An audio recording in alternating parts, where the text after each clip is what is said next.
નમસ્કાર, ખૂબ ખૂબ સ્વાગત છે। 8 વાગી ચૂક્યા છે, સમય થઈ ચૂક્યો છે સુપર પ્રાઇમ ટાઈમનો। અમે હાજર છે અમારી ટીમ સાથે।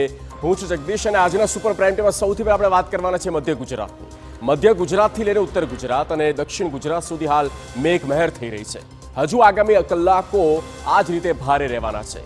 હવામાન વિભાગની આગાહી છે કે આગામી 48 કલાકમાં રાજ્યના 21 કરતાં વધુ જિલ્લામાં ભારે વરસાદ પડી શકે। ગુજરાત પર હાલ 2 વરસાદી સિસ્ટમ એક્ટિવેટ થઈ છે, જેના કારણે ગુજરાતમાં સારામાં સારો વરસાદ જોવા મળશે। જૂન બાદ જુલાઈ મહિનામાં પણ આપણા ગુજરાતમાં મુશળધાર વરસાદ વરસ્યો છે।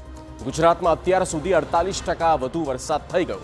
જો કે આગામી કલાકોમાં હજુ પણ ભારેથી અતિ ભારે વરસાદ ગુજરાતમાં ત્રાટકી શકે। દક્ષિણ ગુજરાત, ઉત્તર ગુજરાત અને મધ્ય ગુજરાત અને સાથે સૌરાષ્ટ્રમાં ભારે વરસાદની આગાહી છે। જુલાઈના અંતિમ દિવસોમાં ભારે વરસાદ જોવા મળી શકે છે। ત્યારે જુઓ જુલાઈમાં કેવી રીતે વરસી રહ્યો છે મુશળધાર।